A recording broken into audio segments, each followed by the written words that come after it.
स्वागत है मेरे YouTube चैनल एजुकेशनल वीडियोस पर। तो आज हम भारतीय चित्रकला के इतिहास में आज हम चैप्टर 9 का पार्ट 3 कंप्लीट करेंगे, जिसमें हम पढ़ेंगे बीकानेर शैली।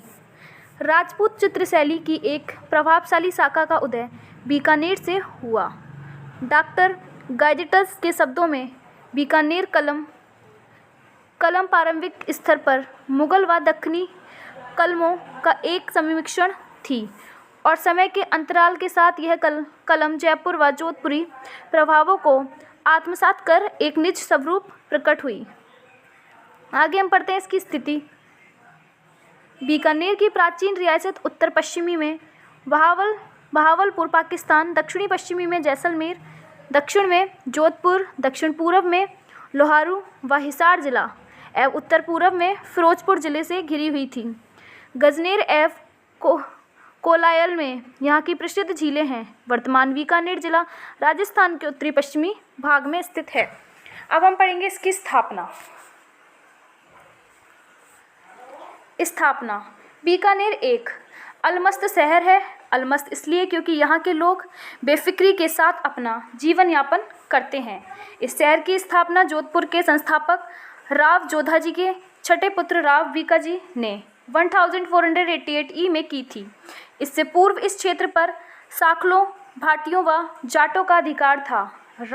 राव बीकाजी का ननिहाल इस क्षेत्र के प्रसिद्ध स्थान जांगलू के अधिपति शाकलों के यहाँ था।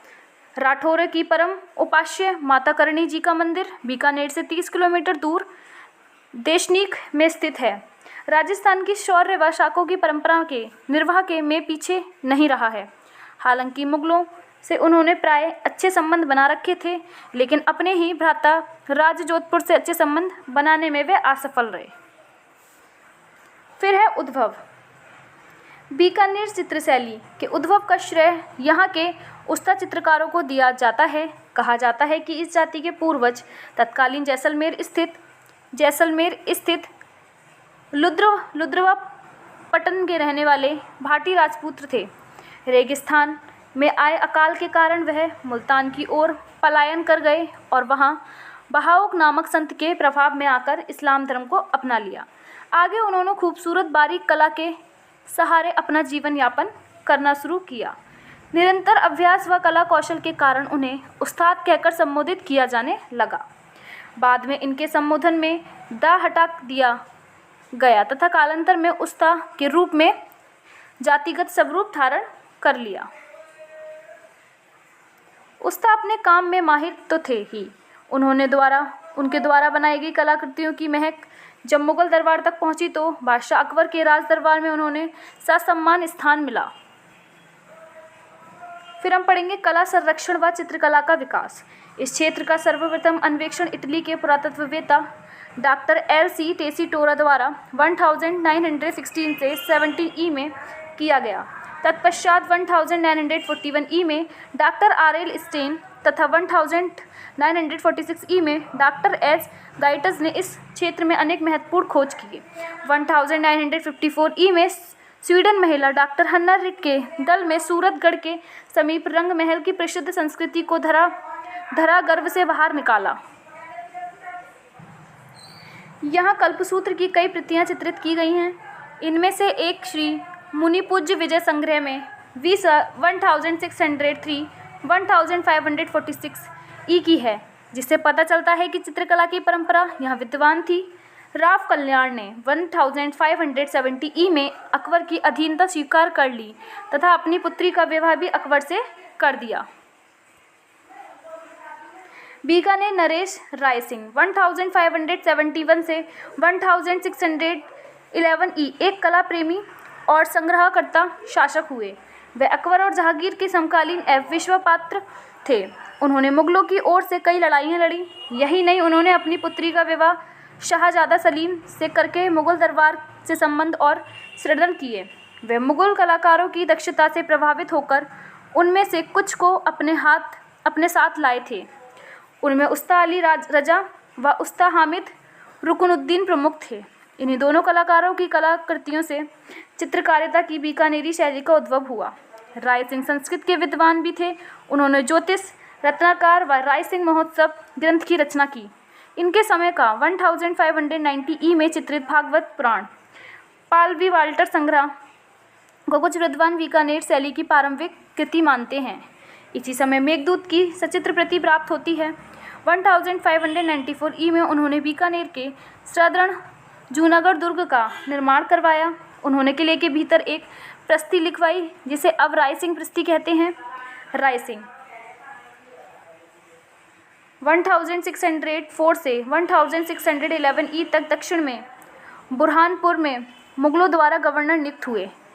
अतएव यहाँ रहकर भी उन्होंने कलाकृतियों का संग्रह किया होगा।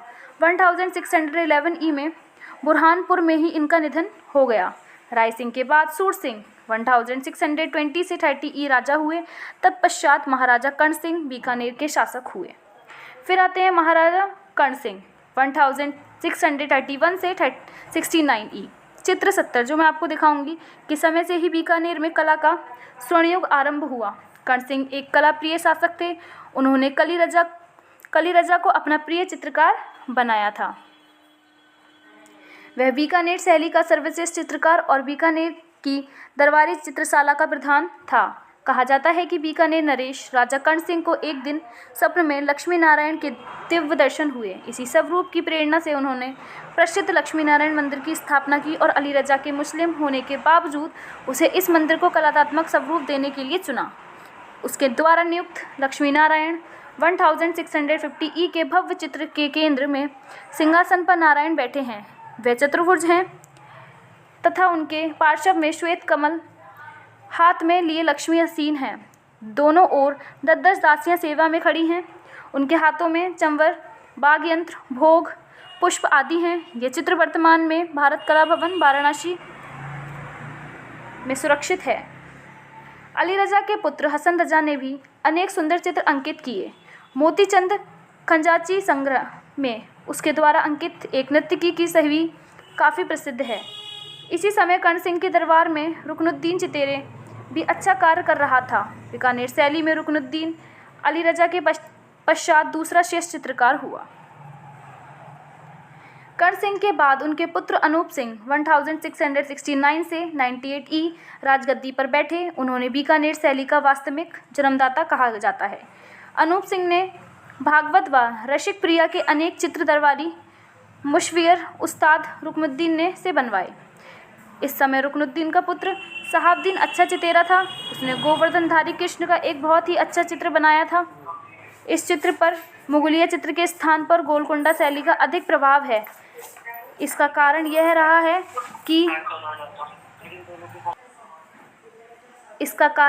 है कि अनूप सिंह एक लंबे समय तक दक्कन में रहे और गोलकुंडा व बीजापुर के अनेक अच्छे चित्रों का संग्रह करके वह बीकानेर लाए थे। इसी समय 1683 ई में उनके एक अन्य दरबारी चित्रकार नूरुद्दीन द्वारा अंकित रूठी हुई राधिका और झूले पर कृष्ण वर्तमान में राष्ट्रीय संग्रहालय नई दिल्ली में सुरक्षित है। यह है चित्र 70 बीकानेर, जो कि किसका है? महाराजा कर्ण सिंह का। समय इसका ये है। रुकनुद्दीन वंश में उस्ताद हिसामुद्दीन प्रसिद्ध चित्रकार हुए, जिन्हें भारत सरकार ने 1986 ई में पद्मश्री पुरस्कार से सम्मानित किया था।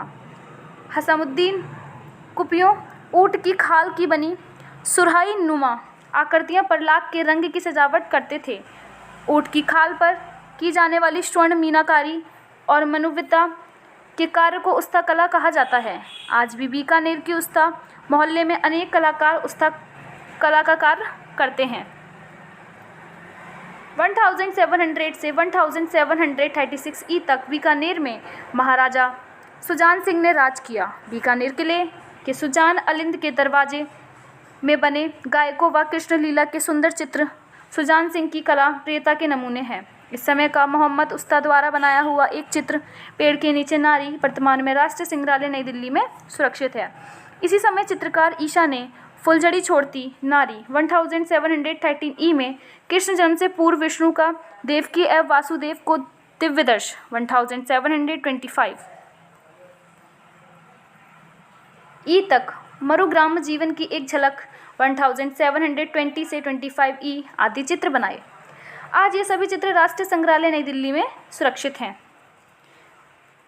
फिर है महाराजा जोरावर सिंह 1736 से 45 ई के समय में मुगल प्रभाव उन्मुक्त रूप से आया। 18वीं सदी के उत्तरार्ध में मुगलिया कलम पूरी तरह से राजधानी चित्र शैली के साथ एक दिल हो गई थी। जोरावर सिंह के बाद गज सिंह 1745 से 87 ई शासक बने। इस समय बीकानेर पर मारवाड़ चित्रशैली का प्रभाव बढ़ने लगा। राजा गज सिंह के समय बीकानेर राजदरबार में मुख्य चित्रकार शाह मोहम्मद था, जो कि लाहौर से यहाँ आया था। इस समय रागमाला, शिकार के दृश्य तथा राज परिवार के लोगों के चित्र काफ़ी तादाद में बनाए गए। इस समय का स्त्री बच्चे से खेलती हुई शीर्षक चित्र बीकानेर शैली की समस्त विशेषताओं को आत्मसात करता हुआ उत्कृष्ट है। ये रहा चित्र 71 बीकानेर शैली। छत पर हरम की महिला, इसका समय काल ये है। जो संग्रह कहाँ है? क्रोनोस संग्रहालय। बीकानेर शैली का छत पर हरम की महिला जो कब का है? 1675 ई का चित्र है। चित्र 71 जो मैंने आपको दिखाया वर्तमान में कहाँ है? क्रोनोस संग्रहालय में। ये उत्तराधिकारी सूरज सिंह 1787 से 1828 ई में हुआ है। राजा सूरज सिंह के बीकानेर में प्रसिद्ध शीश महल का निर्माण कराया तथा अनूप महल को नवीन रूप प्रदान किया। इस समय बीकानेर के शीश महलों की भित्तियों पर राम, सीता, उमा महेश, राधा कृष्ण आदि के धार्मिक चित्र बनाए गए। महाराजा रतन सिंह 1828 से 51 ई के समय बीकानेर के चित्रकला की अपेक्षा भवन निर्माण कला का विशेष उन्नति हुई। इसके बाद महाराजा डुगुर सिंह 1877 से 87 ई के शासनकाल में मुगल प्रभाव कम होता चला गया और अंग्रेजों के प्रभाव के कारण अंतिम दशकों में यहाँ की चित्रकला पर यूरोपियन प्रभाव दिखाई पड़ने लगता है। बीकानेर चित्र परंपरा प्राय 17वीं सदी में देखने को मिलती है। यहाँ की अनेक सुंदर कलाकृतियों में हरमन गोएटज ने प्रकाशित किया था। इस प्रकार बीकानेर की लघु चित्रकला में जहाँ एक और मुगल शैली में साम्राज्य है, वहीं दूसरी और पश्चिमी भारतीय चित्रकला तथा जोधपुर शैली की विशेषताओं का भी उनमें मिश्रण है। यह शैली अपनी उदात्त कल्पना, लयबद्ध रेखांकन या सुकुमार्य रंग योजना विशिष्टता के लिए प्रसिद्ध है। फिर हम पढ़ेंगे विषय। बीकानेर शैली के चित्रों की विषय वस्तु अधिकतर हिंदू आख्यानों एवं कथाओं पर आधारित है। इस प्रकार के अधिकतर चित्र मुसलमानों चित्रकारों द्वारा बनाए गए हैं, जिनमें कहीं कहीं असाधारण भूल भी दिखाई देता है, जैसे शिव पार्वती के चित्र में हनुमान को दिखाया जाना आदि। मुगल चित्रों में प्रतिलिपि, राजाओं, राजकुमारियों, राजकुमारों के व्यक्ति चित्र, ये सभी दरबार एवं आखरेट के दृश्य आदि खूब बनाए गए हैं। राग रागनी, नायिका भेद, बारहमासा, पुष्प क्रीड़ा, यसाल भंजिका, नायिका, श्रृंगार, फुलझड़ी लिए हुए स्त्री, चौपड़, महफिल तथा सामंती भैरव के चित्रों का भी यहाँ प्रमुखता है मिली। बीकानेर शैली के चित्रकार। बीकानेर की लघु चित्रकला को समृद्ध बनाने में अलीरजा, रुकनुद्दीन, साहबुद्दीन, हसन रजा, काशिम, उस्ताद ईशा, शाह मोहम्मद, नूरुद्दीन, लूफे आदि का मुख्य हाथ है। आगे हम पढ़ेंगे बीकानेर शैली की विशेषताएं। बीकानेर शैली आरंभ से ही मुगल कलम से जोरदार प्रभावित थी, लेकिन इस शैली में अनेक स्थानीय विशेषताएं भी देखी जा सकती हैं। जर्मन कलाविद हरमन गोएटज ने बीकानेर शैली के उद्भव के संदर्भ में अपनी पुस्तक art and architect of Bikaner में उल्लेख किया है कि बीकानेर शैली का आरंभ अनेकों रेखांचित्र एवं आकृतियों के रूप में देखा जा सकता है, जो जीर्ण शीर्ण कागजों पर उपलब्ध है। इनमें सबसे प्राचीन रेखांकन राव कल्याणमल के समय का है। पहला, मानव कृतियाँ। इस शैली की मानव कृतियाँ प्राय लंबी हैं, इकहरी हैं और लोचदार बनाई गई हैं। तीखे मृगज्ञानों वाली तनवंगी नारियों अपनी भाव भंगिमाओं के कारण अत्यधिक आकर्षक लगती हैं।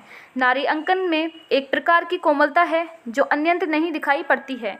स्त्री पुरुष की वेशभूषा जोधपुर के समान है। यहाँ पर जोधपुर वाली दाढ़ी तथा अरुणभाव आंखें नहीं मिलती, बल्कि मुगलियों प्रेमाशक्त भाव वाली आंखें चित्रित की गई हैं। सेकंड है रंग। बीकानेर चित्र शैली के चित्रों में कोमल रंग योजना दिखाई पड़ती है। प्राय लाल, बैगनी, जामुनी, स्लेटी, बादा में आधे रंगों का प्रयोग करके यहाँ के कलाकारों ने चित्रों में एक प्रकार का सूफियानापन भाव लाने की प्रबल चेष्टा की है। बैंगनीपन लिए लाल रंग की एक विशेष स्थान का प्रयोग यहाँ हुआ है। थर्ड है प्रकृति। इस शैली के चित्रकारों ने प्रकृति का मनभावन अंकन किया है। उदाहरण अर्थ लूफे द्वारा अंकित वर्षा विहार के एक चित्र में हरी पृष्ठभूमि में फूलों से लदी झाड़ियाँ, आकाश में घुमड़ते हुए विशाल मेघों के बीच सर्पाकार विघुत अग्रभूमि में कमल सरोवर आदि का चित्रण हुआ है। चित्रों में मटमेले टीलों पर देखने वाली हरियाली का चित्रण करने के लिए भूरे एवं गहरे रंग में मिश्रित प्रभाव से पृष्ठभूमि बनाई गई है, जो वास्तव में वर्षा ऋतु के बाद के दृश्य का ही रूप है। इस शैली में आकाश को नीले लाल सुनहरी छल्लों से युक्त मेघाच्छादित दिखाया गया है।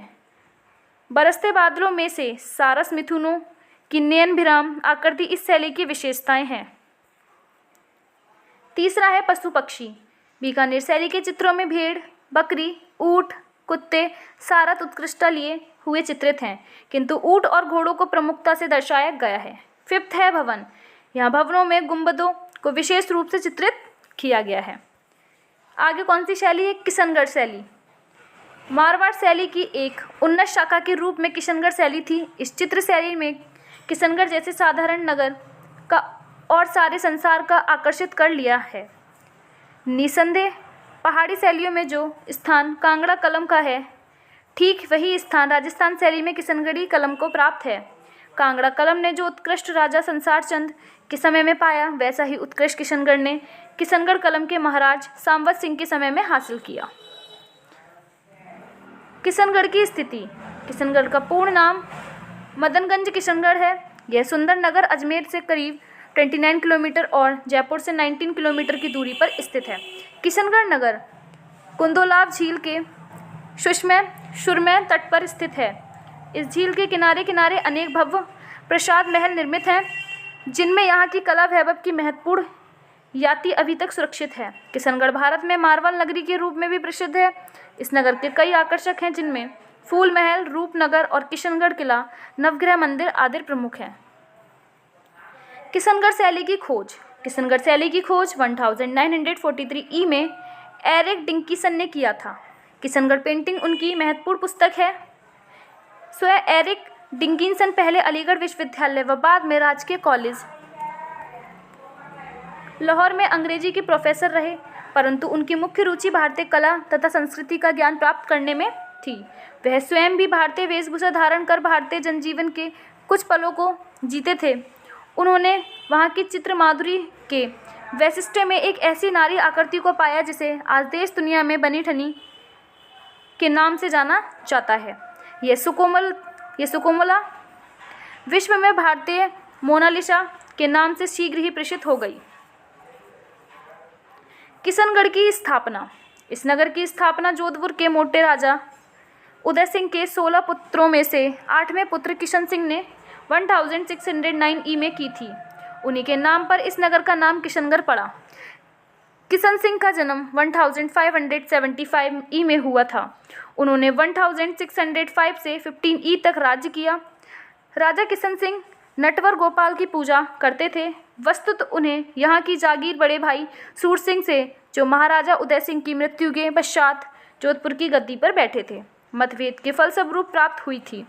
अपने आदित्य साहस एवं शौर्य के कारण इनका मुगल दरबार में बड़ा मान सम्मान था। राजा किशन सिंह को जहांगीर ने 1000 पैदल और 500 घुड़सवार का मनसब प्रदान किया था। जहांगीर ने स्वयं उनकी प्रशंसा जहांगीरनामा में की है। मुगल दरबार से अच्छे संबंध एवं संपर्क के कारण किशन सिंह ने वहाँ के कलाकारों का कार्य अवश्य देखा होगा और उनके संपर्क में भी आए होंगे, लेकिन अपने अल्प अवधि के शासन में वह अपने राज्य में चित्रकला के उत्थान के लिए विशेष कुछ नहीं कर सके।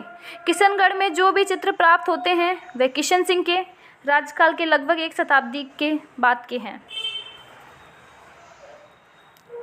अब हम पढ़ेंगे ऐतिहासिक पृष्ठभूमि तथा चित्रकला का विकास। किशन सिंह के 4 पुत्र थे।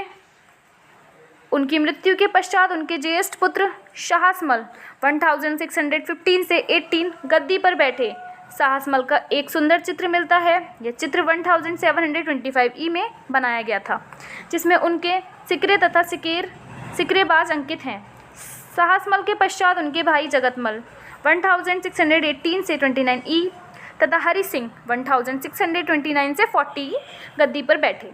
हरि सिंह का भी एक व्यक्ति चित्र मिलता है। हरि सिंह के पश्चात उनके भतीजे दत्तक पुत्र रूप सिंह 1643 से 58 गद्दी पर बैठे। रूप सिंह ने रूपनगर नामक जीवन नगर बसाया और उसे अपनी राजधानी बनाया। राजा रूप सिंह विद्या प्रेमी और भगत हृदय थे। रूप सिंह के पश्चात मान सिंह 1658 से 1706 ई गद्दी पर बैठे। वे स्त्री कवि तथा कलामर्ग थे। विख्यात वृंद नामक कवि को उन्होंने अपना गुरु बनाया और कविता करनी सीखी। यहाँ की चित्रकला के विकास में इनके पुत्र महाराजा राज सिंह 1706 से 48 का महत्वपूर्ण सहयोग मिला था। महाराजा राज सिंह परमवीर, धर्मपरायण, कला रसिक एवं स्वयं चित्रकार थे। इन्होंने 33 ग्रंथ रचे और चित्रणकार का अधिकाधिक विकास किया। राज सिंह की पुत्री सुंदरीबाई ने मीरा के समान ही श्री कल्याण राय व कृष्ण भक्ति गीतों की रचना की। राज सिंह के पश्चात उनके पुत्र सांवत सिंह गद्दी पर बैठे, जो बाद में भगतवर नागरीदास उपनाम से प्रसिद्ध हुए। सांवत सिंह भी बल्लभ संप्रदाय के अनुयायी थे। रूप सिंह के समय में ही यह राजवंश बल्लभ संप्रदाय का अनुयायी हो गया था। रूप सिंह के धर्मगुरु श्री गोपीनाथ थे। अंत वल्लभ संप्रदाय के अनुसार कल्याण राय मुख्य देवता किशनगढ़ के राजाओं के आराध्य देव बन गए। शाहजहां ने रूप सिंह की वल्लभाचार्य के प्रति श्रद्धा देखकर उन्हें वल्लभाचार्य का एक चित्र भेंट में दिया था, जो अकबर के समय में बना माना जाता था। सांबा सिंह का जन्म 1699 ई में हुआ था और 1718 ई में वे गद्दी पर बैठा। सांबा सिंह के धर्मगुरु रणछोड़ जी थे, जो गोपीनाथ जी के पौत्र थे। वे बाल्यावस्था से ही शूरवीर थे। 13 वर्ष की अवस्था में उन्होंने बूंदी के हाड़ा जय सिंह को मारा था। 1730 ई में सांबा सिंह का विवाह अजबगढ़ भानगढ़ के राजा जसवंत सिंह की पुत्री राजकुमारी लाल कुमारी से हुआ। सांबा सिंह हिंदी, संस्कृति, मेवाड़ी, फारसी भाषाओं के पंडित थे। वे चित्रकला तथा संगीत में भी निष्णात थे। सांबा सिंह ने अपनी साहित्यिक रचनाएं अपने उपनाम नागरी शब्द श्री राधा के लिए आता है से प्रस्तुत की। नागरीदास ने 69 काव्य ग्रंथों की रचना की, जिनका समुच्चय नागर समुच्चय के नाम से प्रसिद्ध है। इन काव्य ग्रंथों में 1723 ई की मनोरथ मजरी उनका पहला काव्य ग्रंथ है। 1027 ई की रासिक रत्नावली तथा 1731 ई की बिहारी चंद्रिका प्रमुख है। इसके साथ ही वृंद हरचरण दास, हीरामल, मुंशी कनीराम की रचनाओं पर टीकाएं लिखी। किशनगढ़ दरबार के संग्रह में एक रेखा चित्र है। जब वह युवा काल में चित्रकला का अभ्यास कर रहे थे, उस समय इसे बनाए थे। सांवत सिंह एक श्रेष्ठ योद्धा भी थे। उनके शौर्य की अनेक कहानियां हैं। कहा जाता है कि 10 वर्ष की आयु में दिल्ली दरबार से लौटते समय उन्होंने अपने ऊपर आक्रमण करने वाले एक बिगड़े हाथी को तलवार के एक ही वार से भगा दिया था। नागरीदास जी के रनिवास में एक दासी गायिका बन्नो, यही बाद में बनी ठनी के नाम से प्रसिद्ध हुई रहती थी। बनी ठनी या बड़ी ठड़ी का मतलब होता है सजी सवरी या सजी धजी। बनी ठनी जहाँ अत्यंत रूपवती थी, वहीं उसका कंठ भी बहुत सुरीला था। कृष्ण काव्य का बहुत सा अंश उसे कंठस्थ था। 1727 ई में नागरीदास की सौतेली माँ विमाता महारानी वांकावती ने उसे दिल्ली के अंतपुर से खरीदा था। तब वह केवल 10 वर्ष की थी। जब वह युक्ति हुई तो नागरीदास का उसके प्रति आकर्षण बढ़ा। वह ठनी बनी के रूप पर मोहित हो गए और उसके प्रेमी बन गए। शीर्ष ही ठनी बनी उनकी शीघ्र ही बनी ठनी उनकी हमेशा के लिए पांचवा अनुचरी बन गईं। उन्नत ललाट, शीश चंदन के लेप से पीताव, दीर्घ नासिका, घने काजल में डूबे बांके अरुणाभ नयन, कपोलों पर लहलाती हुई अलकें, तिलबिंदु से शोभायती चिम्बुक, उन्नत उरोज मोतियों से बंधन वार की तरह सजी कनक छरी सी कामिनी के रूप लावण्य में नागरीदास सांवत सिंह ने अपनी राधा बनी ठनी को पा लिया। उनकी आसक्ति जानने वाली प्रजा ने भी उनके भीतर कृष्ण राधा की छवि देखी और दोनों को कई अलंकरणों से नवाजा। जैसे राजा सांवत सिंह को नागरीदास चिंतवन, चितेरे, अनुरागी, मतवाले आदि, तो बनी ठनी को कलावंती, कीर्तिनिन, लवलीज, नागर रमणी, उत्सव प्रिया आदि से संबोधित किया। यहीं से किशनगढ़ शैली को एक नया आयाम मिला। राजा सांवत सिंह का मन किशनगढ़ में नहीं लगा। वह राधा कृष्ण की लीला स्थली वृंदावन में चले गए। बनी ठनी उनके साथ वह यहाँ रहकर रसिक बिहारी उपनाम से कविता करने लगी। बनी ठनी किशनगढ़ की चित्रकला और नागरीदास के काव्य दोनों में ही राधा के सौंदर्य वर्ण का आधार रही। इस समय का बनी ठनी चित्र 72 का एक छवि चित्र पोर्ट्रेट भी उपलब्ध है, जिसे 1750 ई में निहाल चंद्र ने बड़ी खूबसूरती से बनाया था। इस चित्र की सबसे आकर्षक विशेषता इसकी सजावट है। कागज पर टेम्परा माध्यम में अंकित इस चित्र में बनी ठनी राधा की मुस्कुराहट रहस्यमयी है तथा आंखों में स्त्रियोचित सुंदरता देखने ही बनती है। संप्रति ये राष्ट्रीय संग्रहालय नई दिल्ली में सुरक्षित है। बनी ठनी के इस छवि चित्र पर भारत सरकार ने 5 मई 1973 ई को एक डाक टिकट जारी किया था। ये रहा चित्र 72 किशनगढ़ शैली में बनी ठनी का, जो कहाँ संग्रह है? राष्ट्रीय संग्रहालय नई दिल्ली। 1763 ई में बनी ठनी तथा 1764 ई में नागरीदास गोलोकवासी हो गए। इन दोनों की समाधियां वृंदावन में यमुना नदी के किनारे राधा वल्लभ जी के मंदिर के समीप ही बनी हुई हैं। यह स्थान नागरीदास जी के घेरे के नाम से प्रसिद्ध है। किशनगढ़ दरबार के पुराने लेखों से ज्ञात होता है कि किशनगढ़ राज्य में 17वीं सदी के अंत तक एक अच्छी चित्रशाला स्थापित हो चुकी थी। इस चित्रशाला में कई सुयोग चित्रकार कार्य कर रहे थे और राजा मानसिंह के शासनकाल में संभवतः दरबारी चित्रकार कार्य कर रहे थे, क्योंकि एक चित्र में युवराज मानसिंह को एक घोड़े पर सवार भाले से एक काले हिरण का शिकार करते दिखाया गया है। इस चित्र में युवराज की आकृति सुंदर है, परंतु सांवत सिंह कालीन चित्रों की तुलना में यह चित्र हे है। इन चित्रों को 1706 से 1749 ई के मध्य चित्रकार भवानी दास ने बनाए थे। दरबार संग्रह के एक लघु चित्र में राजा राज सिंह को जंगली भैंसों को आकृत करते हुए दिखाया गया है। इस चित्र की शैली 18वीं सदी की राजस्थान की मेवाड़ शैली से मिलती जुलती है। इस समय तक मुखाकृति चित्र या आखरेट चित्र ही मिलते हैं।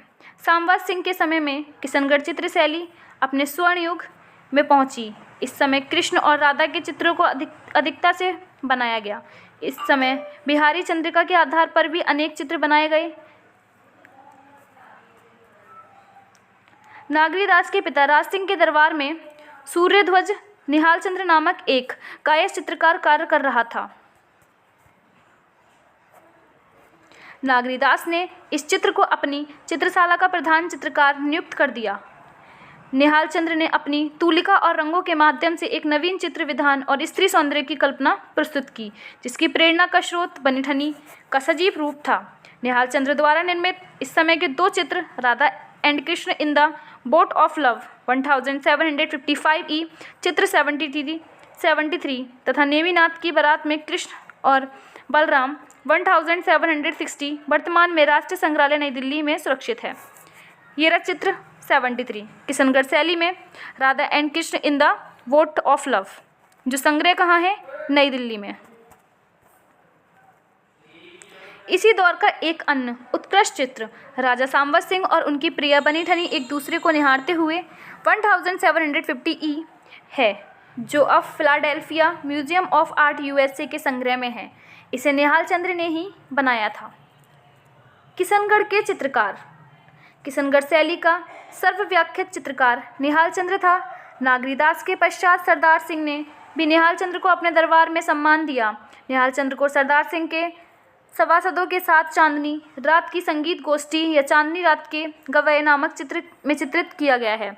इस चित्र में निहाल चंद्र की आयु लगभग 50 वर्ष है। यह चित्र अमरचंद्र नामक चित्रकार द्वारा सन 1760 ई से 1766 ई के मध्य बनाया हुआ है। इस प्रकार से निहाल चंद्र का जन्म अनुमानित 1700 ई के लगभग हुआ होगा। निहाल चंद्र ने अपनी सर्वोत्तम कृतियाँ नागरीदास के संपर्क में आने पर 1735 से 1757 ई के मध्य बनाई। संभवतः निहाल चंद्र और नागरीदास में घनिष्ठ मैत्री संबंध भी था और नागरीदास ने ही निहाल चंद्र को नील वर्ण में के देवता कृष्ण और गौर वर्ण की राधा के चित्र का संकेत दिया होगा, जो प्रत्येक वैष्णव के लिए मोक्ष का साधन था। उसने बनी ठनी के रूप में राधा के आदर्श रूप की कल्पना की। ब्रजभाषा के काव्य का किशनगढ़ शैली पर गहरा प्रभाव पड़ा। चित्रकार निहाल चंद्र के कुछ चित्रों पर फारसी भाषा के लेख में अमल निहाल चंद्र लिखा है, जिसका अर्थ है निहाल चंद्र की कृति, परंतु उसके कुछ चित्रों पर हिंदी में सूर्यध्वज निहाल चंद्र नाम लिखा हुआ है। निहाल चंद्र द्वारा 1737 ई में चित्रित भागवत पुराण की एक प्रति प्राप्त हुई है। निहाल चंद्र द्वारा निर्मित दो चित्र कृष्ण राधा को पुष्प अर्पित करते हुए 1760 ई कागज पर टेम्परा व कृष्ण का राधा से प्रणय निवेदन 1750 ई कागज पर टेम्परा वर्तमान में राष्ट्रीय संग्रहालय नई दिल्ली की शोभा संपत्ति है। उसके द्वारा 1755 ई में निर्मित गोवर्धन धारण चित्र भारत कला भवन वाराणसी में सुरक्षित है। निहाल चंद्र के पिता का नाम भीखचंद्र था। आगे निहाल चंद्र के वंशजों में सीताराम व बदन सिंह भी चित्रकार हुए। किशनगढ़ में आज भी निहाल चंद्र का घर है, जिससे उसके वंशज रहते हैं। निहाल चंद्र के अलावा अन्य चित्रकारों में अधिक व्याख्याता अमरचंद्र था, जो निहाल चंद्र का समकालीन था। अमरचंद्र की शैली मुगल थी। अमरचंद्र का पुत्र मेघराज भी प्रसिद्ध चित्रकार हुआ। किशनगढ़ में भवानीदास नामक चित्रकार राजा राज सिंह 1706 से 48 ई के समय में हुआ। उसने दरबारियों के अनेक चित्र बनाए। भवानीदास द्वारा 1730 से 40 ई के मध्य निर्मित एक सुंदर चित्र राजकुमारी फुलझड़ी का आनंद लेते हुए वर्तमान में राष्ट्रीय संग्रहालय नई दिल्ली में सुरक्षित है। इसी समय में एक अन्य चित्रकार कल्याण दास का भी नाम प्राप्त होता है। अमरू तथा सूरजमल नामक चित्रकारों ने भी सामंत सिंह की चित्रशाला में कार्य किया था। किशनगढ़ के 13वें नरेश कल्याण सिंह 1798 से 1832 ई के समय में गीत गोविंद महाराजा किशनगढ़ के निजी संग्रह में का चित्रण 1820 ई में लालजी दास ने किया था।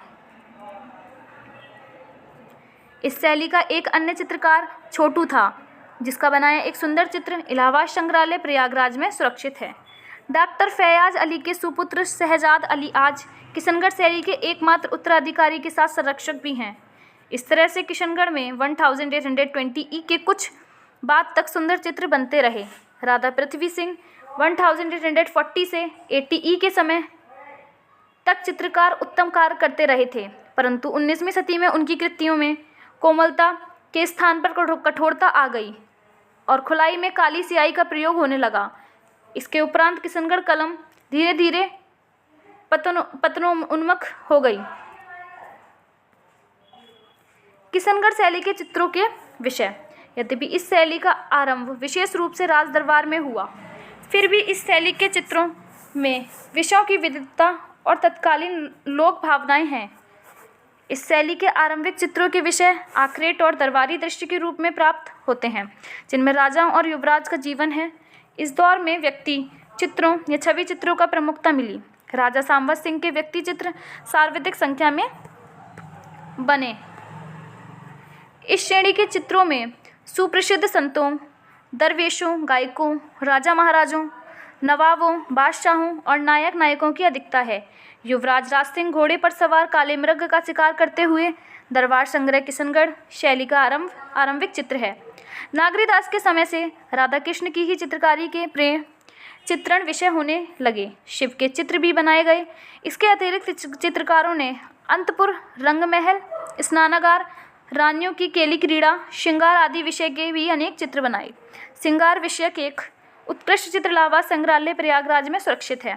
किशनगढ़ शैली में गीत गोविंद, भगवत पुराण तथा बिहारी चंद्रिका पर आधारित अत्यधिक चित्रों की रचना हुई। अंतपुर क्रीड़ा के दृश्य में चांदनी रात में तालाब तथा कुंड की पीठिका सुंदर बने पड़े हैं।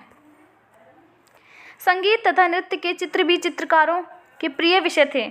इस प्रकार के उदाहरणों में चांदनी रात की संगीत गोष्ठी, दरबार संग्रह है, एक सुंदर चित्र है। इस चित्र में चांदनी रात में राजा सरदार सिंह अपने मुसावियों दरबारियों के साथ महल के प्रांगण में बैठे हैं।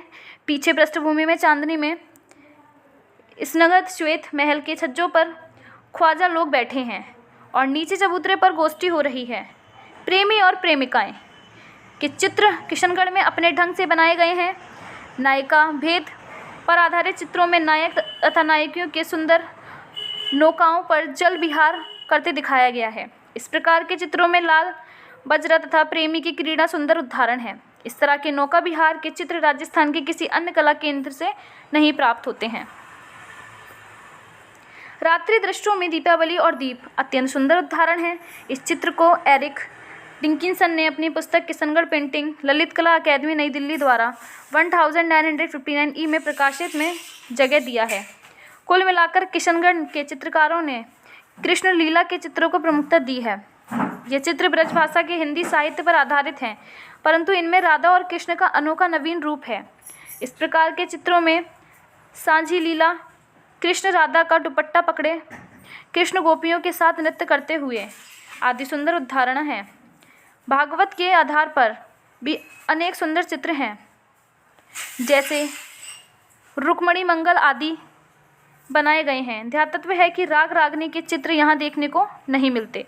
इस प्रकार 18वीं सदी की राजधानी चित्रकला निहाल चंद्र और उनके संरक्षण सांबा सिंह नागरी दास की सदा ऋणी रहेगी। किशनगढ़ शैली की विशेषताएं। किशनगढ़ चित्रों की सराहना करते हुए कलामर्मक पद्मश्री राम गोपाल विजयवर्गीय ने अपनी पुस्तक राजस्थानी चित्रकला में लिखा है कि इन चित्रों की रूप माधुरी आंखों को लुभाकर इतना वशीभूत कर लेती है कि पुनः पुनः इन चित्रों को देखने का मोह कलामर्मकों को होने लगता है। आकृति का ओज एवं माधुर्य रेखाओं की संपन्नता, रंगों का जादू और दृश्य के संबल आधार देने वाली किशनगढ़ शैली के चित्रों को राम गोपाल विजयवर्गीय ने रहस्यमय कल्पनाओं का अमूर्त स्वप्न कहा है। युवराज कवि की कल्पना और चित्रकार सचित कृष्ण लीला की एक ऐसी चित्रपरक सौंदर्य प्रस्तुति इसके पूर्व भारतीय चित्रकला में नहीं हुई है। पहला है वर्ण विधान। किशनगढ़ शैली के चित्रों में रंग चटक है और चित्रों में अधिकांश आमिश्रित रंगों का प्रयोग है। प्राय पीले और लाल रंग का प्रयोग अधिक है। नीले रंग का प्रयोग अत्यधिक शांतिपूर्ण और सुखद है। गुलाबी रंग का प्रयोग शरीर में किया गया है। मानव आकृति। किशनगढ़ शैली की मानव आकृतियों अन्य राजस्थानी कला केंद्र से भिन्न है। मानव आकृतियों के सिर के पीछे प्रभामंडल दिखाया गया है, जो इस शैली की अपनी निजी विशेषता है। पुष्पकृतियों ने नील छवि घनश्याम रूप ही इनमें प्रिय रहा। यह शैली जोधपुर शैली से मिलती हुई है तथा किंचित कांगड़ा शैली का प्रभाव लिए हुए है। तीसरा है वेशभूषा। किशनगढ़ शैली के अधिकांश चित्रों में स्त्रियों का पहनावा लहंगा, चोली और पारदर्शी आंचल है। कभी कभी स्त्रियों को साड़ी पहनने भी बनाया गया है। उदाहरण अर्थ निहाल चंद्र ने कवि युवराज और बनीठनी 1750 ई में संग्रह Philadelphia museum of art USA नामक चित्र में बनीठनी को नारंगी रंग की साड़ी पहने हुए चित्रित किया है। गले, माथे, हाथों तथा कमर में आभूषण बनाए गए हैं, परंतु सबसे अधिक महत्व का आभूषण बेसर है, नाक का आभूषण है, जो बड़े अनोखे ढंग का है। पुरुषों का पहनावा मुख्य रूप से लंबा पजामा तथा पाजामा है। जामे के साथ कमर में पटका और सिर पर पगड़ी भी बनाई गई है। कृष्ण को कहीं कहीं धोती पहने हुए अंकित किया गया है। फोर्थ है रेखा। किशनगढ़ शैली के चित्रों की रेखाएं कोमल, बारीक मतलब महीन और भावपूर्ण है। रेखाओं में प्रभाव व गति है। बात के चित्रों में काली रेखाओं का प्रयोग किया गया है। फिफ्थ, नारी सौंदर्य। किशनगढ़ शैली की सबसे प्रमुख विशेषता नारी सौंदर्य है। स्त्रियों के चेहरे मेवाड़ शैली जैसे भारीपन न लेकर पतले और कोमल बनाए गए हैं। गड्ढेदार नुकीली, चिबूक व नेत्र कमल या खंजनाकृत किशनगढ़ के चित्रों में नेत्र ही भी ऐसी विशेषताएं हैं जो अन्य राजधानी चित्रों में नहीं पाई गई हैं। दीर्घ नेत्र मादकता का भाव लिए चित्रित किए गए हैं। नेत्रों की काली रेखाएं कान की ओर बढ़ती बनाई गई हैं। भ्रकुटी युग धनुष की भांति वलयती रहते हैं। अधर विमाफल के समान लाल हैं और अधरों के किनारे ऊपर की ओर चढ़े हुए बनाए गए हैं। अलंकारों की अधिकता, यौवन तथा लावण्य की अधिकता, व्यंजयता यहाँ के चित्रकारों के प्रिय अभिव्यक्ति है। 6 है नौका विहार। किशनगढ़ शैली के चित्रों में नौका विहार दृश्य को बहुत सुंदर से चित्रित किया गया है। समविवत नौकाओं का प्रयोग किशनगढ़ नगर के कुंदोलाव झील के तट पर बसे होने के कारण किया गया है। नौका विहार के चित्रों में प्राय लाल रंग से छोटी छोटी नौकाओं का अंकन हुआ है। 7 है रात्रि प्रभाव। किशनगढ़ के चित्रकारों ने गहरी पृष्ठभूमि का प्रयोग किया है और दीपकों का छिलमिल प्रकाश पीले रंग के द्वारा बहुत सुंदरता से दिखाया गया है। मेवाड़ शैली में सपाट लाल आसमान बूंदी से गहरा नीला आसमान बना है, लेकिन किशनगढ़ चित्रों में साधारण में ऐसे दृश्य में नीला व लाल दोनों रंगों का प्रयोग आसमान में किया गया है। 8 है पोत। किशनगढ़ के चित्रों में पोत या टेक्सचर की ओर चित्रकार का रुझान बढ़ गया है। चित्रकारों ने वस्त्रों तथा भवनों में ज्यों का ज्यों त्यों अंकन करने की विधि अपनाने का प्रयास किया है। 9 है प्रकृति। झीलों, पहाड़ों, हरित वन प्रांतर व बगीचों तथा पक्षियों की चहचहाट वाला वातावरण यहाँ के चित्रों में बड़ा सरल उतारा गया है। कदली वृक्ष, केले का वृक्ष का अंकन विशेषता और मूल्यता बहुमूल्यता के साथ हुआ है। 3 है हंसिए। किशनगढ़ शैली की हंसियों पर एक पतली किनार से युक्त गुलाबी हरा रंग होता है। 11 है चित्रों का आकार। किशनगढ़ शैली के चित्र माप में प्राय बड़े, जिनमें यमुना जी उत्कंठिता नायिका के रूप में चित्रित की जाती हैं, अथवा श्री कृष्ण संकेत स्थल में किसी वृक्ष की डाली पकड़े राधा को प्रतीक्षा में दिखाई जाते हैं, बने हैं, जो चौड़ाई में लगभग 15.5 तथा लंबाई में 19 तक के आकार में है। राजस्थानी शैली में बहुत कम ठिकानों पर माप में इतने बड़े चित्र अंकित हुए हैं। फिर आती है आपकी बूंदी शैली। बूंदी की स्थिति पढ़ते हैं हम। वीरहाड़ा राजपूतों का राज्य बूंदी अपने वीरता, न्यायप्रियता तथा राष्ट्र प्रेम के लिए प्रसिद्ध रहा है। पूर्व में इसे बूंदा का नल कहा जाता था। पहले यह एक राज्य के रूप में उत्तर में टोंक व जयपुर, पश्चिम में मेवाड़ एवं दक्षिण में पूर्व में कोटा व झालावाड़ की रियासतों से घिरा था। वर्तमान में बूंदी कोटा से 35 किलोमीटर व जयपुर से 210 किलोमीटर दूर दक्षिण में स्थित राजस्थान का एक बड़ा जिला है। बूंदी शैली के चित्रों की प्रथम महत्वपूर्ण प्रदर्शनी का उद्घाटन कोलकाता में 28 फरवरी 1949 ई को O.C. गांगुली ने किया। लंदन की 1947 से 48 ई वाली रॉयल अकेडमी वाली प्रदर्शनी में भी रागमाला पर आधारित कुछ बूंदी चित्रों को प्रदर्शित किया गया था। प्रारंभिक रागमाला चित्रों को जो 1591 ई का माना जाता है, असल में दक्कनी चित्र बता दिया गया है। इस प्रकार प्रकाश में आने के पश्चात धीरे धीरे बूंदी लघु चित्र देश विदेश में चर्चा का विषय बनने लगी। बूंदी राज्य की स्थापना। बूंदी राज्य की स्थापना राव देवाजी हाड़ा ने संबत 1398 में की थी। बूंदी का नाम एक मीना सरदार बूंदा के नाम पर पड़ा था। हाड़ा राजपूता का राज्य होने के कारण बूंदी शैली को हड़ौती शैली के नाम से भी जाना जाता है। इसकी ऐतिहासिक पृष्ठभूमि। बूंदी राज्य का महत्व। राव सुरजन सिंह 1554 से 85 ई से आरंभ होता है। 1568 ई में रणथंभौर दुर्ग हारने के बाद राव सुरजन सिंह ने मुगल सम्राट अकबर से सम्मानजनक संधि करके रणथंभौर दुर्ग को अकबर को सौंप दिया और बदले में मुगल सम्राट अकबर ने उन्हें 52 जिलों के साथ बनारस की जागीर दी, जहां उन्होंने कई महल व घाट बनवाए। राव सुरजन सिंह ने बूंदी शैली को प्रोत्साहित करने का महत्वपूर्ण काम किया। बूंदी शैली का समुचित विकास राव सुरजन सिंह के पुत्र राव रतन सिंह 1607 से 31 ई के समय में होता दिखाई होता है। राव रतन सिंह पर जहांगीर की महान कृपा दृष्टि थी, जिसने उन्हें सर बुलंद राय व रामराज की उपाधि से विभूषित किया। जहांगीर ने राव रतन सिंह को दक्षिण की चढ़ाइयों में मुगल सेना के साथ भेजा। संभवतः यही कारण था कि बूंदी शैली पर इस समय दक्षिणी कला का प्रभाव दिखाई देता है। राव रतन सिंह के पश्चात उनके पौत्र शत्रुसाला अथवा छत्रसाला 1631 से 58 बूंदी की गद्दी पर बैठे। बूंदी में सर्वप्रथम चित्रकार नियुक्त करने वाले राजा शत्रुसाला ही थे। शत्रुसाला ने अनेक कलाकारों को राजाश्रय प्रदान किया। वह भी उनके पिता गोपीनाथ एवं दादा राव रतन सिंह की तरह निरंतर मुगलों की सेवा में रहे थे। आगरे में गवर्नर पद पर रहते हुए वह मुगल तौर तरीके से परिचित हो गए थे।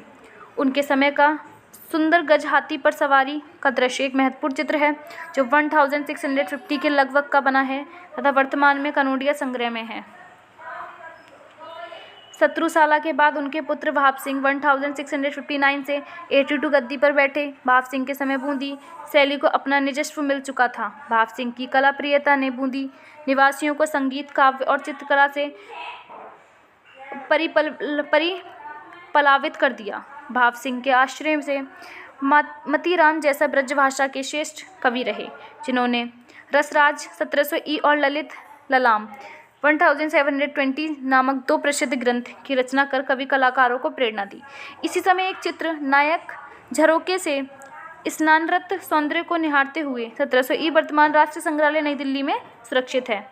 इस समय राग रागनियों के अनेक चित्र बने। इस प्रकार का एक चित्र रागमेघ का रागपुत्र विवास 1650 से 70 ई में राष्ट्रीय संग्रहालय नई दिल्ली में सुरक्षित है।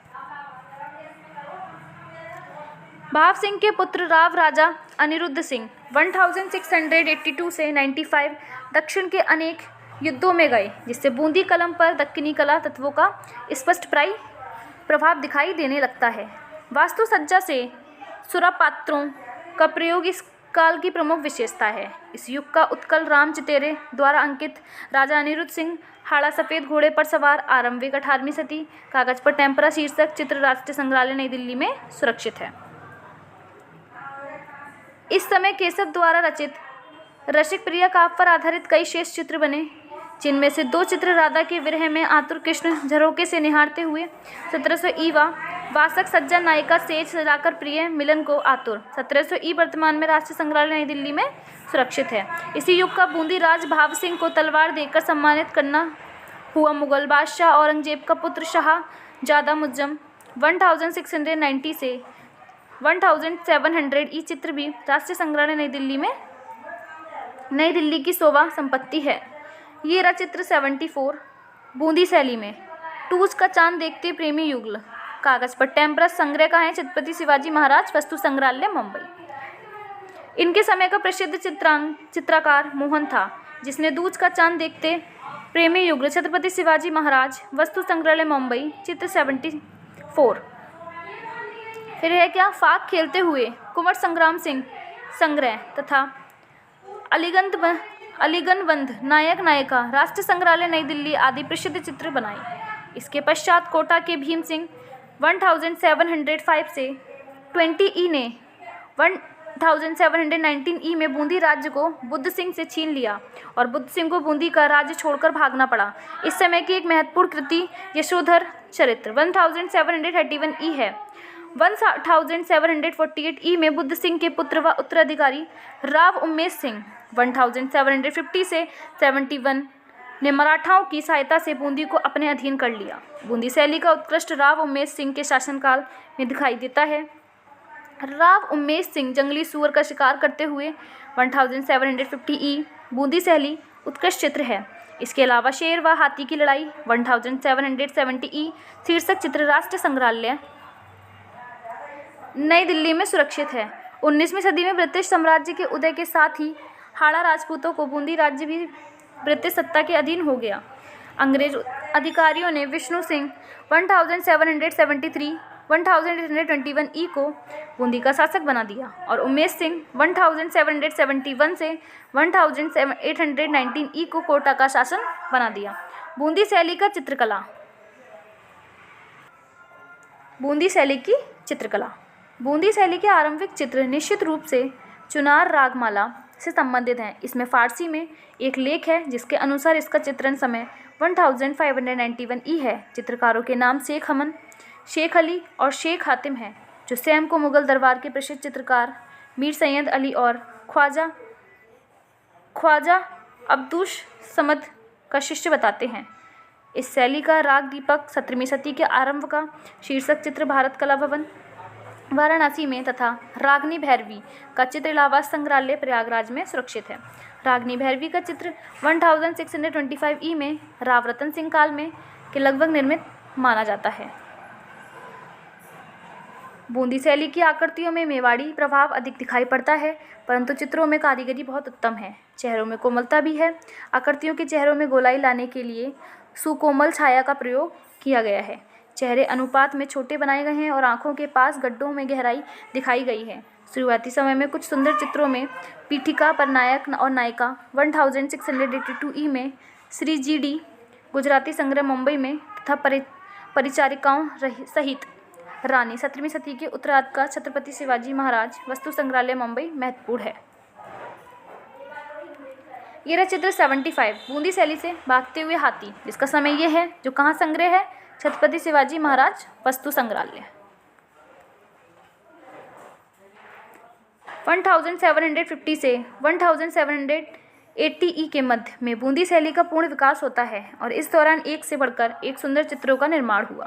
इस समय के उदाहरणों में राजा राव सूरजन सिंह के हाथी, भालेराव और आनंदा 1725 ई में, ग्रीष्म में हाथी 1750 ई में, कांटा निकालती स्त्री स्नान करते हुए 1775 ई आदि बूंदी कला के सुंदर उदाहरण हैं। ये सभी चित्र छत्रपति शिवाजी महाराज वस्तु संग्रहालय मुंबई में सुरक्षित हैं। 18वीं सदी का एक उत्कृष्ट चित्र मयूर प्रिया वर्तमान में इलाहाबाद संग्रहालय प्रयागराज में सुरक्षित है। इसी समय का एक अन्य चित्र राधा और कृष्ण का मिलन है जो देसाई संग्रहालय मुंबई में है सुरक्षित। फिर हम विषय पढ़ेंगे। बूंदी शैली में रागमाला, नायिका भेद, क्रीड़ा, उघान दृश्य, कृष्ण लीला, तरवारी दृश्य, व्यक्ति चित्र, अंतपुर या रनिवास के भोग विलास युक्त जीवन, शिकार या आखरेट, जानवरों की लगाई आदि की अधिकता है। चित्रकार बूंदी शैली के चित्रकारों में सुरजन, मोहन, उत्कल राम, अहमद अली, रामलाल, श्री कृष्ण, साधुराम आदि विशेष प्रसिद्ध हैं। बूंदी चित्र शैली की विशेषताएं। राजस्थानी संस्कृति के नाना रंग समाहित किए। बूंदी शैली की कुछ अपनी भिन्न विशेषताएं हैं जिनमें अन्य राजस्थानी शैलियों में इसका अपना अलग महत्व स्थापित हो सकता है। पहला है मानव कृतियाँ। बूंदी शैली के चित्रों में मानव कृतियों को कद लंबा लेकिन स्फूर्ति में इकहरा बदन है। मानव कृतियों के शरीर का रंग सुराहे के समान लाल चित्रित किया गया है, परंतु पर्वतीय चित्रों में इस रंग का स्थान गुलाबी रंग ने ले लिया है। स्त्रियों के चेहरे मेवाड़ शैली के चेहरों से बहुत समानताएं रखते हैं। प्राय गोल चेहरे, मोहरे में आम्र पत्राकृतियाँ, आँखें, पतले हिंगुली होठ, नुकीली नासिका, दोहरी एफ पीछे की ओर सटी हुई चिबुक व पीछे की ओर जाता ललाट बनाया गया है। स्त्रियों के मुख पर उत्साह का बोध होता है, परंतु मेवाड़ शैली की तुलना में स्त्री आकृति अधिक कोमल तथा सुंदर है। वेशभूषा के काले रंग के लहरे, लाल चुनरी व धवल कंचू की बनी है। पुष्पकृतियों को नील वर्ण या गौण वर्ण में काले रंग के लहंगे, लाल चुनरी व धवल कंचुली बनी है। आकृतियों को नील वर्ण और गौण वर्ण में बनाया गया है। वह चौड़ी छाती वाले बनाए गए हैं। गोलमुख, दाढ़ी व मूछों से को युक्त एवं भारी चिमुक वाला है। वे झुकी पगड़ियों, लंबा जामा व चुन्नटदार पजामा तथा कमर में पटका पहने हुए दिखाई गए हैं। सेकंड है रेखा। बूंदी शैली की रेखाएं कोमल, गतिपूर्ण एवं भाव प्रधान है। थर्ड है वर्ण। बूंदी शैली की रंग योजना चटकोली है। यह शैली रंगों की संतरी आभा के प्रयोग के लिए प्रसिद्ध है। बूंदी शैली के चित्रों में सोना तथा चांदी के रंगों का अधिकता से प्रयोग किया गया है। प्राय पीला या पयोड़ी, लाल, सिंदूर तथा संगरफ, हरा मतलब जंगाल, सफ़ेद सफ़ेदा, काला काजल, नीला नील या लाजवत, गेरू, हिरोंजी, रामरच आदि चित्रकारों के प्रिय रंग हैं। प्रकृति व पशु पक्षी। गहन प्राकृतिक सुषमा बूंदी शैली के चित्रों की एक प्रमुख विशेषता है। जल की चंचल लहरों को प्राय गहरी पृष्ठभूमि पर सफ़ेद रंग से लहरदार रेखाओं के द्वारा बनाया गया है, परंतु बाद में गहरी पृष्ठभूमि पर चांदी के रंग का प्रयोग हुआ है, जिस पर महीन बारीक लहरदार रेखाओं से उड़ती लहरें बनाई गई हैं। वृक्षों के पत्तों को सफ़ेद मिश्रित रंगों से गहरी हरी पृष्ठभूमि पर बनाया गया है। कदली, रेणी तथा ताड़ के वृक्षों को चमगट एवं शुक्र, मयूर, गिलहरी, हस्त आदि का प्राकृतिक प्रवेश के साथ चित्रण प्राकृतिक संपदा का द्योतक है। पशुओं के चित्रण में विशेषता हाथी का चित्र बहुत यथार्थ, सशक्त और सजीव है। इस तरह का एक सुंदर उदाहरण भागते हुए हाथी 1725 चित्र 75 का है, जो वर्तमान में छत्रपति शिवाजी महाराज वस्तु संग्रहालय मुंबई में सुरक्षित है। पृष्ठभूमि में अधिकांश वनस्पति में आच्छादित टीले संयोजित किए गए हैं। ये टीले बूंदी की स्थानीय प्रकृति का प्रभाव दर्शाते हैं। 5th है भवन। प्रकृति के सतरंगे वैभव में संयोजित भवन बूंदी शैली की मौलिकता के हैं। भवनों की दीवारों व अलिंदों की सहायता से अंतराल को सरल बनाया गया है। इसी में आकाश रेखा ऊंची बनी है। उद्यानों में पीठिकाओं तथा फुब्बारों आदि के दृश्य बनाए गए हैं, जो समय दक्षिणी कला व मुगल कला का प्रभाव है। इन उद्यान दृश्यों के चित्रों की मुख्य भूमि में पौधों की पुष्पित पंक्तियाँ बनाई गई हैं। भवन संबंधी साज सज्जा तथा पात्रों आदि में सोना चांदी के रंगों का प्रयोग किया गया है। 6th है छाया तथा प्रकाश। बूंदी शैली के चित्रों में सुकोमल छाया के प्रयोग के द्वारा गोलाई लाने का सफल प्रयास किया गया है। छाया दिखाने के लिए महीन तथा पास कोमल काली तिरछी रेखाओं या खत पर्दाज का प्रयोग किया गया है। बूंदी के कलाकारों ने इस छाया का प्रयोग चेहरों को उभार देने के लिए किया है। 7th है हंसिया। बूंदी शैली की हंसिए स्वर्ण रेखा से संपन्न सिंदूरी रंग अथवा पीले व हरे रंग से बने हैं। तो ये आपका चैप्टर 9 का पार्ट 3 यहीं कंप्लीट होता है। चैप्टर 9 का पार्ट 4 और आएगा, फिर हमारा चैप्टर 9 कंप्लीट हो जाएगा। अगर आपको मेरी वीडियो अच्छी लगी हो तो चैनल को सब्सक्राइब करें, नोटिफिकेशन बेल आइकन को प्रेस करें। Thank you for watching my video.